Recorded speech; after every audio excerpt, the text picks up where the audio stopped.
আচ্ছা, আমাদের রসায়নের তৃতীয় অধ্যায়ের সবচেয়ে ভয়ঙ্কর একটা টপিক হলো ইলেকট্রন বিন্যাস, তাই না? মানে আমরা অনেকে ইলেকট্রন বিন্যাসটা পারি না, তাই তো? আজকে তোমাদেরকে আমি এমন ভাবে বোঝাবো যেন তুমি একদম 118 নম্বর মৌলের ইলেকট্রন বিন্যাস যেন করতে পারো। ঠিক আছে, চলো তাহলে আমরা শুরু করি। আমরা ইলেকট্রন বিন্যাসটা কিভাবে করব? তার আগে আমরা ইলেকট্রন বিন্যাস করার আগে আমরা কিছু জিনিস বেসিক জেনে নিব। ঠিক আছে, মনে রাখবা আমরা ইলেকট্রন বিন্যাস করতে পারি দুইটা নিয়মে। কয়টা নিয়মে? দুইটা নিয়ম। একটা আমাদের অ্যানালগ নিয়ম, ধরো আমি লিখলাম সোডিয়ামের, কিসের? সোডিয়ামের ইলেকট্রন কয়টা? 11টা। তাহলে আমি তাকে কি করতে পারি? এরকম ভাবে আঁকতে পারি। আমি এরকম ভাবে ইলেকট্রন বিন্যাস করতে পারি। এখানে হবে দুইটা ইলেকট্রন, এখানে হবে কয়টা? 8টা ইলেকট্রন। আচ্ছা, এখানে 8টা ইলেকট্রন, তারপর কয়টা হবে? একটা ইলেকট্রন। ঠিক আছে, দেখো 11টা ইলেকট্রন হয়েছে। কিন্তু আমাদের যে বর্তমান নিয়ম যেটা আমরা করি সেটা হলো 1s2, 2s2, 2p6, 3s1। আমরা কিভাবে লিখলাম তোমাদেরকে এগুলো শিখাচ্ছি, সবগুলো শেখাবো একদম ধরে ধরে। ঠিক আছে, তাহলে এগুলো তো বুঝতে পারছো নাকি? এইগুলো যেগুলো আছে এগুলোর জন্য আমাদের কি আছে? একটা সূত্র আছে। মানে এইরকম শক্তি স্তরে আমাদের ইলেকট্রন সংখ্যা বের করার সূত্র হলো 2n স্কোয়ার।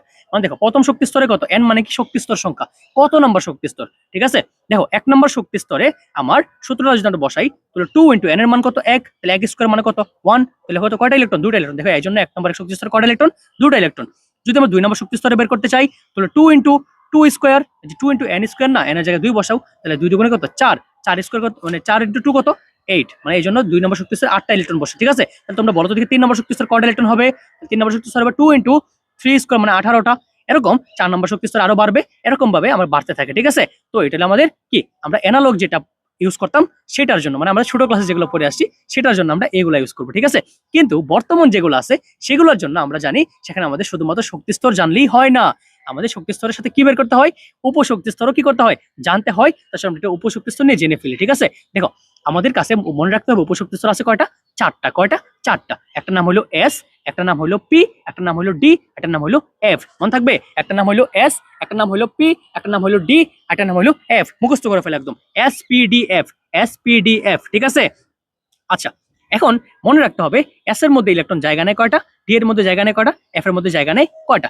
তার আগে আমরা এর জন্য কিসের মান? আমরা একটা কোয়ান্টাম সংখ্যার মান মনে রাখবো। কিসের মান?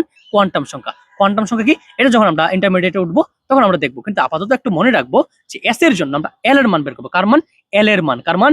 এল এর মান। এল মানে হলো তোমার উপশক্তি, মানে আমার কোয়ান্টাম সংখ্যার মান। ঠিক আছে, এল মানে কোয়ান্টাম সংখ্যা। ঠিক আছে, এগুলো প্রধান, এটা হলো সহকারী কোয়ান্টাম সংখ্যা। ঠিক আছে, এগুলো আমাদের প্রধান কোয়ান্টাম সংখ্যা হলো 1 2 এরকম। এগুলো সহকারী কোয়ান্টাম সংখ্যা, এগুলো আমাকে নামগুলো মনে রাখতে হবে, নাম্বারগুলো। ঠিক আছে, মনে রাখবা এস এর জন্য এল এর মান হইলো আমার কত জানো? 0। কত? এন এর এস এর জন্য এল এর মান 0, পি এর জন্য 1, ডি এর জন্য 2, এরপর 3। বুঝতে পারছো? মানে 0 1 0 থেকে শুরু হয়, 0 1 2 3, 0 1 2 3। এখন উপশক্তি স্তরে আমরা ইলেকট্রন সংখ্যা বের করার সূত্র হলো 2 ইন্টু 12 প্লাস 1, 2 ইন্টু 12 প্লাস 1। আচ্ছা বলো তো দেখি, এস এর জন্য এল এর মান কত? 0। তাহলে এটা যদি 0 হয় তাহলে 2 এর সাথে 0 গুণ হয়ে কত হয়ে যাবে? 0। তাহলে অ্যাকচুয়াল কত থাকে? 1। তাহলে 2 1 এ 2। এই জন্য আমার এস এর মধ্যে ইলেকট্রন জায়গা নেবে মাত্র 2টা। কয়টা ইলেকট্রন জায়গা নেবে? 2টা। পি এর জন্য এল এর মান হলো 1। কত? 1। তাহলে 2 এর আমরা সূত্রটার মধ্যে আবার বসাবো 2 ইন্টু 12 প্লাস 1। এল এর জায়গায় যদি 1 বসাও তাহলে 2 আর 1 কত? 2 ইন্টু 1 কত? 2, 2 আর 1 কত? 3, 3 দুগুণে কত? 6। এই জন্য পি এর মধ্যে ইলেকট্রন জায়গা নেয় 6টা। কয়টা? 6টা। মনে থাকবে, এস এর মধ্যে 2টা, পি এর মধ্যে 6টা। তো তোমরা আশা করি বুঝতেই পারতেছো যে পরেরটার মধ্যে কয়টা জায়গা নিবে। ঠিক আছে, এল এর মান 2 বসাতে দেখি, 2 দুগুণে 4 আর 1 কত? 5, 5 দুগুণে এই যে 10। ঠিক আছে, আবার বসাও 2 ইন্টু 12 প্লাস 1।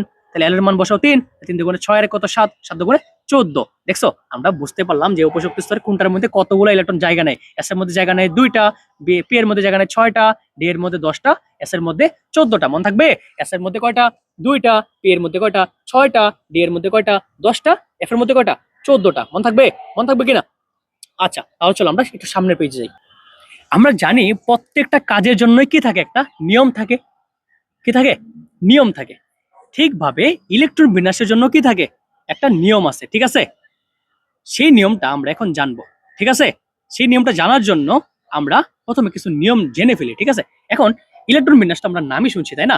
ইলেকট্রন বিন্যাস অনেকে পারি, কিন্তু যদি বড় বড় ইলেকট্রন বিন্যাস দেয় তাহলে কেমনে করব? চলো আমরা এই নিয়মটা দিয়ে করব। এটা আমাদের একটা কি, ধরা যায় একটা ত্রিভুজের মতো। আমরা ছোটবেলা আমরা প্রেস স্কেলে ত্রিভুজ পড়ি না হায়ার মধ্যে, ওই রকম কাইন্ড অফ একটা জিনিস আর কি। ঠিক আছে, মনে রাখবে প্রথমও আমরা এটাকে করে ওটা তীর চিহ্ন দিয়ে ডিফাইন করবো। ঠিক আছে, তাহলে আমরা যদি প্রথম তীর চিহ্নটা এরকম ভাবে দেই, তার মানে বোঝা যাচ্ছে প্রথম ইলেকট্রনটা যাবে 1s এর দিকে। ঠিক আছে, তারপর যাবে কই? তারপর যাবে 2s এ। কই যাবে? 2s। তারপর যাবে কই? 2p আর 3s এ। কই যাবে? 2p আর 3s এ। তারপর যাবে কই 3p আর 4s, বুঝতে পারছো? দেখো আমি তীর চিহ্নগুলো কেমনে দিচ্ছি, ঠিক আছে? তারপর যাবে এইটা বরাবর, তারপর যাবে কি এই বরাবর, তারপর যাবে কোন বরাবর, এই বরাবর, তারপর যাবে এই বরাবর, ঠিক আছে? দেখো ইলেকট্রনগুলো কোন বরাবর গেছে, প্রথম গেছে এই বরাবর, পরে এই বরাবর, এই বরাবর, এই বরাবর, এই বরাবর, এই বরাবর, এই বরাবর। মানে ইলেকট্রন প্রথম যাবে কোনটাই 1s, তারপর যাবে 2s, তারপর যাবে 2p, তারপর যাবে 3s, তারপর যাবে কি 3p 4s। আচ্ছা মনে রাখবা আমাদের যতগুলো শক্তি স্তর আছে তার প্রত্যেকটার জন্য কি আছে নির্দিষ্ট কিছু উপশক্তি স্তর আছে। মনে রাখবা 1 নম্বর শক্তি স্তরের জন্য শুধুমাত্র s অরবিটালে আছে কি আছে, s উপশক্তি স্তরে আছে। 2 নম্বর শক্তি স্তরের জন্য আছে s আর p, মনে থাকবে? জয় নম্বর শক্তি স্তর ততগুলো কি উপশক্তি স্তর, মনে থাকবে? যত নম্বর শক্তি স্তর ঠিক ততটা উপশক্তি স্তর। 3 নম্বর শক্তি স্তরের জন্য কটা থাকবে 3টা এসপিডি, 4 এর জন্য কটা থাকবে 4টা এসপিডিএফ, 5 এর জন্য কটা থাকবে 4টাই থাকবে এসপিডিএফ, 6 এর জন্য 3টা, এরকম আর কি, ঠিক আছে? মনে থাকবে। আচ্ছা তাহলে এস এর জন্য 1 এর জন্য কি থাকে এস, 2 এর জন্য 2s। আচ্ছা দেখো ইলেকট্রনগুলো কিভাবে যাবে, প্রথমে যাবে 1s, তারপর যাবে কি 2s, তীর চিহ্ন বরাবর খেয়াল রাখো। প্রথম যাবে এই বরাবর, তারপর এই বরাবর, তারপর এই বরাবর, তারপর এই বরাবর, ঠিক আছে? প্রথম যাবে 1s, তারপর যাবে 2s, তারপর যাবে কি 2p আর 3s, তারপর যাবে 2p আর কি 3s, ঠিক আছে? তারপর কিসে যাবে, তারপর যাবে 3p তে, তারপর যাবে 3p, তারপর কিসে 4s, তারপর যাবে কিসে 3d তে, তারপর যাবে কিসে 4p তে, তারপর যাবে 5s, ঠিক আছে? এরকম যে সিরিয়ালটা মেনটেন করবে, ঠিক আছে? তারপর কি 5s এর পরে কিসে যাবে, 5s এর পরে যাবে 5s এর পরে কিন্তু 4d, এই যে 4d, ঠিক আছে? তারপর কি 5p, তারপর কি 6s, ঠিক আছে? এখন দেখো ইলেকট্রনগুলো এভাবে যাতায়াত করে। আচ্ছা এখন তাহলে মনে হইতে পারে যে ভাইয়া আমরা তো জানি ইলেকট্রনগুলো সবসময় সিরিয়াল মেনটেন করা যায়, তাই না? তাহলে 4s এর আর 3d এর মধ্যে ইলেকট্রন তো 3d তে আগে যাওয়ার কথা, তাই না? কারণ 3 নম্বর শক্তি স্তরে ইলেকট্রন আগে যায়। মনে রাখতে হবে ইলেকট্রন যখন বিন্যাস হবে তখন এগুলো উপশক্তি স্তর দিয়ে যাইতে সবসময় বেশি পছন্দ করে, ঠিক আছে? তাহলে 4s আর 3d এর মধ্যে কেন আগে যায়, 4s এর মধ্যে এবং 3d তে কেন পরে যায়, এটার জন্য আমাকে একটা জিনিস মনে রাখতে হবে, সেটা হলো আউফবাউ নীতি। কার নীতি? আউফবাউ নীতি। এই যে আউফবাউ, ঠিক আছে? একটা বিজ্ঞানীর নাম আউফবাউ নীতি, ঠিক আছে? আউফবাউ নীতিতে কি বলছে? আউফবাউ নীতিতে বলছে যে ইলেকট্রন গুলা যখন যাবে তখন তার n প্লাস এল এর মানের উপর ডিপেন্ড করে যাবে। কার মানের উপর? n প্লাস এল এর মানের উপর ডিপেন্ড করে যাবে, ঠিক আছে? আচ্ছা n প্লাস এল মানটা বুঝাই দিচ্ছি, ডোন্ট ওয়ারি। মনে রাখবা যার n প্লাস এল এর মান বেশি, যার n প্লাস এল এর মান বেশি সেটা ইলেকট্রন পড়ে যাবে। কি বলছি? যার n প্লাস এল এর মান বেশি সেটাই ইলেকট্রন পড়ে যাবে, ঠিক আছে? ইলেকট্রন পড়ে যাবে। আর যার n প্লাস এল এর মান কম সেটা ইলেকট্রন আগে যাবে, বুঝতেই পারছো? আচ্ছা যদি দুটার n প্লাস এল এর মান সমান হয়ে যায় তাহলে কি হবে? যদি n প্লাস এল এর মান কি হয় সমান হয়, এর সমান হয়ে যায় মানটা, তখন কি হয়? যার n এর মান কম, কি বলছি? যার n এর মান কম ইলেকট্রন সেটাই আগে যাবে, ঠিক আছে? ইলেকট্রন সেটাই আগে যাবে, ঠিক আছে? আগে যাবে। এখন দেখো তো আমরা যদি 4s আর 3d এর জন্য n প্লাস এল এর মানটা বের করতে চাই তাহলে দেখো এর জন্য n প্লাস এল এর মান বের করব, এর জন্য কি বের করব? n প্লাস এল এর মান বের করব। n মানে কি মনে রাখবা? n মানে হলো প্রধান শক্তি স্তর। প্রধান শক্তি স্তর মানে কত? 4। এর প্রধান শক্তি স্তর কত? 3। মানে সামনে যে সংখ্যাটা থাকবে সেটাই কি তার প্রধান শক্তি স্তর। মনে থাকবে সামনে যে সংখ্যা থাকবে সেটাই কি তার প্রধান শক্তি স্তর। তাহলে n প্লাস 4s এর ক্ষেত্রে n প্লাস এল এর মান কত? 4। আচ্ছা বলছিলাম একটু আগে যে s এর জন্য এল এর মান কত? s এর জন্য এল এর মান হলো 0, p এর জন্য 1, d এর জন্য 2, f এর জন্য 3, এক করে বাড়ে, তাই না? তাহলে s এর জন্য হলো 0, ঠিক আছে? আর এটা n প্লাস এল এর মান কত? n এর মান 3, আর l এর মান কত? d এর জন্য l এর মান কত? s p d, তাহলে 0 1 2, এই যে 2, আগের পৃষ্ঠা দেখে আসবো, আগের পৃষ্ঠায় পড়াইছিলাম এটা, ঠিক আছে? একটু টেনে দেখে আসো। d এর জন্য l এর মান 2। তাহলে দেখো কার মান বেশি? এটার মান 4, এটার মান 5। বলছিলাম যার n প্লাস এল এর মান কম সেটা ইলেকট্রন আগে যাবে, এই জন্য ইলেকট্রনটা আগে কই যায়? 4s এ যায়। কই যায়? 4s এ যায়। মনে থাকবে? বুঝতে পারছো কিনা বলো আমাকে যে বুঝতে পারছি। হ্যাঁ তাহলে এটা হলো আমার ইয়া। এখন বলো তো দেখি 3d আর 4p এর মধ্যে, আচ্ছা এর আগে আমরা একটু জানবো যে 4p আর 5s এর মধ্যে আমরা একটু, আচ্ছা 5s আর 4d এর মধ্যে দেখবো নাকি? কার মধ্যে দেখা যায় বলো? কোন দুটার মধ্যে সমান আছে?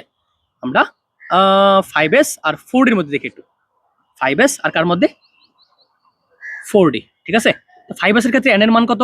n এর মান 5, l এর মান কত? 0, এজন্য আনসার আসছে 5।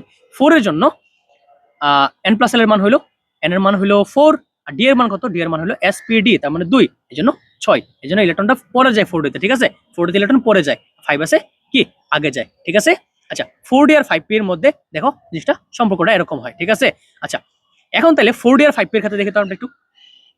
4D আর 5P এর ক্ষেত্রে কোনটা আগে যাওয়ার কথা আর কোনটা পরে গেছে? 4D এর জন্য n প্লাস l এর মান হলো আমরা বের করছি এখন 6 কত 6। 5P এর জন্য বের করি, 5 এর জন্য n এর মান কত? n এর মান হলো 5 আর p এর l এর মান কত? n প্লাস l, তাহলে sp মানে হলো l এর মান হলো 1, তাহলে কত আসছে 6। দেখো দুটার মানে কিন্তু সমান, দুটার মান সমান, তাহলে আমরা জানি যদি দুটা জিনিসের মান সমান হয়ে যায় তখন যার n এর মান কম, এটা দুটার মধ্যে n এর মান কোনটার মধ্যে কম? 4 এর মধ্যে কম, এজন্য ইলেকট্রনটা 4D তে আগে গেছে, বুঝছো? 4D তে আগে গেছে আর 5P তে কি পরে গেছে। বোঝা গেছে এই কাহিনীটা? কাহিনীটা বুঝতে পারছো কিনা? একদমই সহজ। আচ্ছা, এখন যদি আমরা ইলেকট্রোমিনাস করতে চাই তাহলে আমরা কিভাবে করতে পারি? দেখো আমি তোমাকে অনেকগুলো ইলেকট্রোমিনাস করে দেখাচ্ছি, তুমি সেগুলো আমার সাথে সাথে একটু ট্রাই করো। দেখো আমি প্রথমে বের করব ক্লোরিনেরটা। কারটা? ক্লোরিনেরটা, ঠিক আছে। ক্লোরিনের ইলেকট্রন কত? 17 না ভাইয়ারা? ক্লোরিন ইলেকট্রন কত? 17। কেমনে করবে ইলেকট্রন? প্রথম ইলেকট্রন কই যাবে? 1s এ যাবে। কই যাবে? 1s এ, তাহলে যাবে 1s। এস এর মধ্যে কয়টা ইলেকট্রন জায়গা নেই জানি বলছিলাম? দুইটা ইলেকট্রন জায়গা নেই। কয়টা নেই? দুইটা ইলেকট্রন জায়গা নেই। তারপর আচ্ছা 1s2, তারপর কি 2s2, তাই না? 1s2 তারপর কি 2s2, কারণ কি 1s এর পরে কই যায়? 2s এ যায়। তাহলে আমরা জানি s এর মধ্যে ইলেকট্রন জায়গা নেই দুইটা। তার ইলেকট্রন কয়টা আছে? 17টা। তুমি গুনতে গুনতে যাবা 2 আর 2 কয়টা? 4টা হইছে ইলেকট্রন, তাই না? তারপরে 2s এর পরে কই যায়? 2p তে যায়। এই যে 2p, 2p তে কয়টা? আমরা জানি p এর মধ্যে কয়টা ইলেকট্রন জায়গা নেয়? p এর মধ্যে জায়গা নেয় 6টা।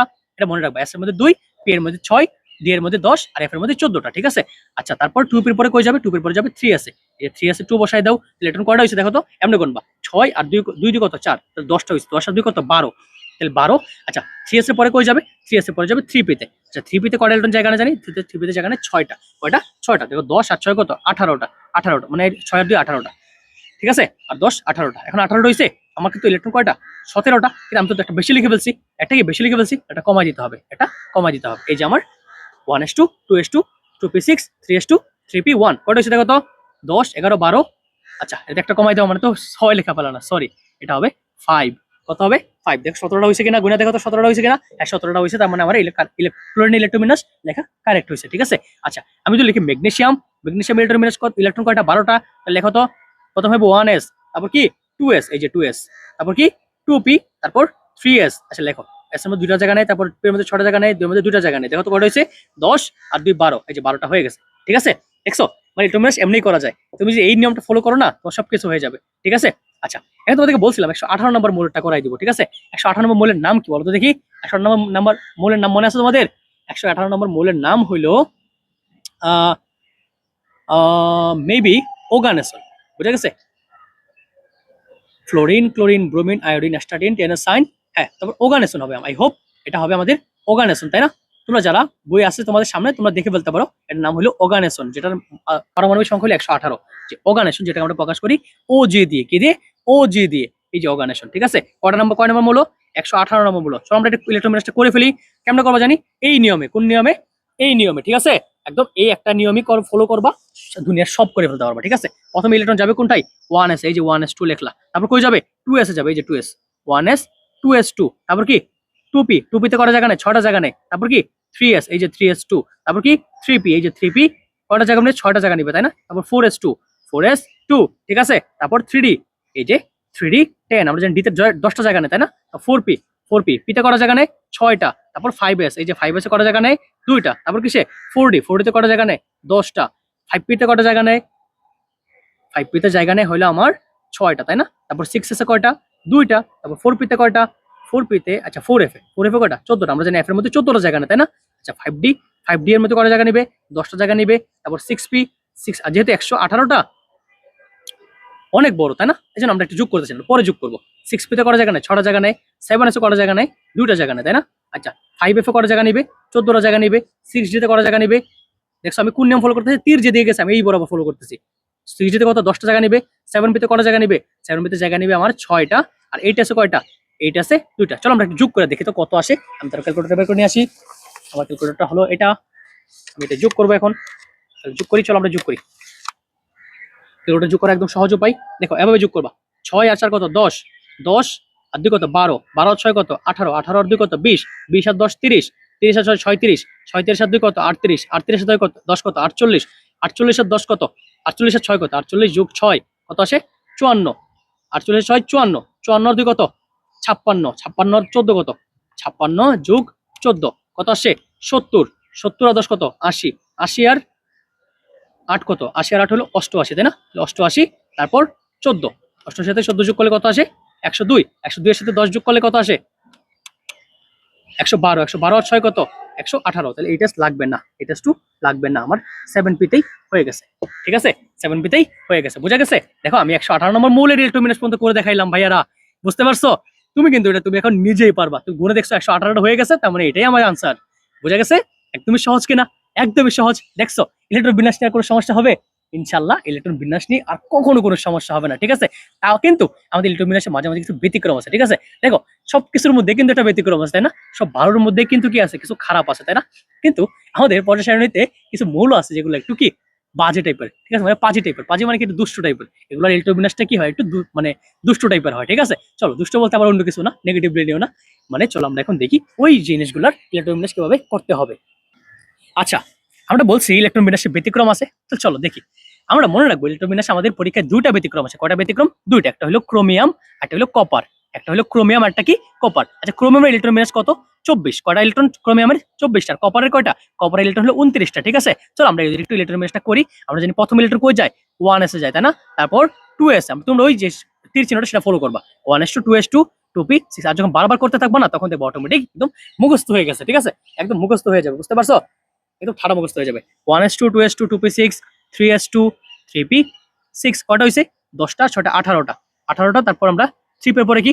1s2, 2s2, 2p6, 3s2, 3p6, তারপর 4s2, তারপর কি 3d।